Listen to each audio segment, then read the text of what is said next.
Hello, जय Hind everyone. तो recently आपने बहुत सारे न्यूज़ आर्टिकल्स देखे होंगे जहां पे ये मेंशन किया गया है कि जो भारत है वो इजराइल की मदद कर रहा है। रीज़न क्या बताया है? रीज़न ये बताया है कि इजराइल ने मदद करी थी भारत की कारगिल युद्ध के दौरान, और इसी चीज़ का बदला या इसी चीज़ का एहसान उतारने के लिए भारत ने बहुत सारे जो हथियार हैं वो प्रोवाइड कराए हैं इजराइल को। तो सारी की सारी चीज़ें जानेंगे। और ये बात ऐसा नहीं है कि किसी भी व्यक्ति ने बोल दी होगी, ये बात पूरा जो राजदूत हैं इजराइल के, जो 2014 से लेके 2018 तक आपके राजदूत रहे थे, उन्होंने बोली हैं। तो सारी की सारी चीज़ें यहाँ पे जानने की कोशिश करेंगे और समझेंगे कि क्या क्या यहाँ पे बताया गया है।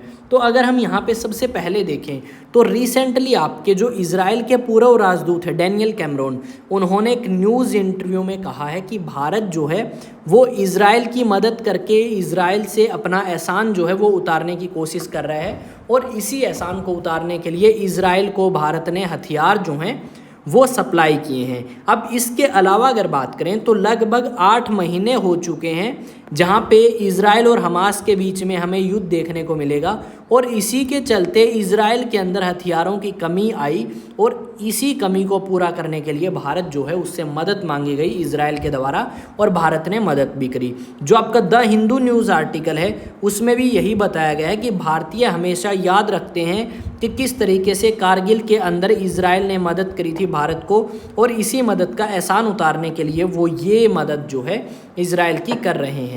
यहाँ पे अगर बात करें तो एक बार न्यूज़ आर्टिकल आया था कि स्पेन से एक शिप आ रही थी और इजराइल की तरफ, और उस शिप को स्पेन ने क्या किया, रोक लिया था। ठीक है, रोक क्यों लिया था? ऐसा बताया जाता है कि उसके अंदर हथियार थे और उन हथियारों को इंडिया भेजना चाहता था। कहाँ पे? इजराइल में। और उसी शिप को इजराइल ना पहुंचने दे, ये काम किया था स्पेन ने। तो स्पेन ने उस शिप को रोका। यहाँ पे एक बार जो है आरोप लगे भारत के ऊपर कि भारत शायद इजराइल को हथियार पहुंचाता है, पर भारत सरकार के द्वारा ऐसी कोई स्टेटमेंट जो है अभी तक हमें नहीं देखने को मिलेगी। साथ में यहाँ पे ये बात भी सामने आई थी फरवरी महीने के अंदर कि आपकी इजराइल बेस एक कंपनी है, ठीक है, और उन्होंने आपके लगभग 900 जो ड्रोन हैं वो सप्लाई किए हैं इजराइल को।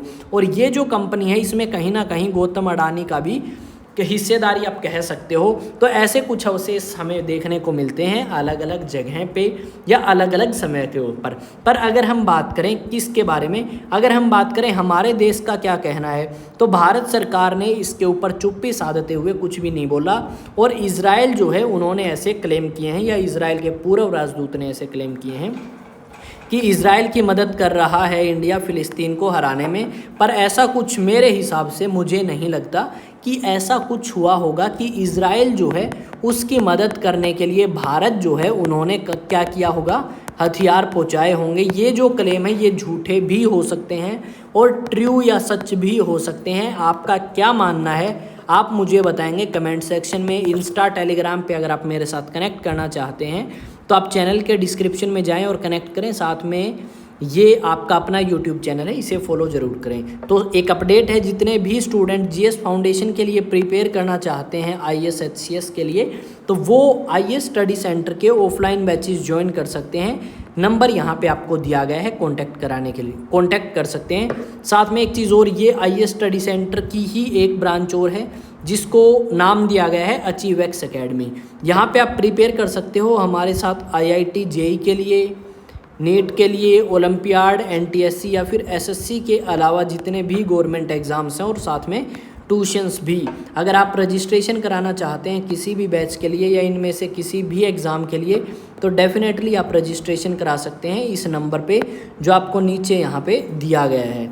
तो जाएं, जाके अपने रजिस्ट्रेशन कराएं और चेक करें क्लासेस कैसी लगती हैं आपको। मिलेंगे नेक्स्ट वीडियो में। जय हिंद, जय भारत।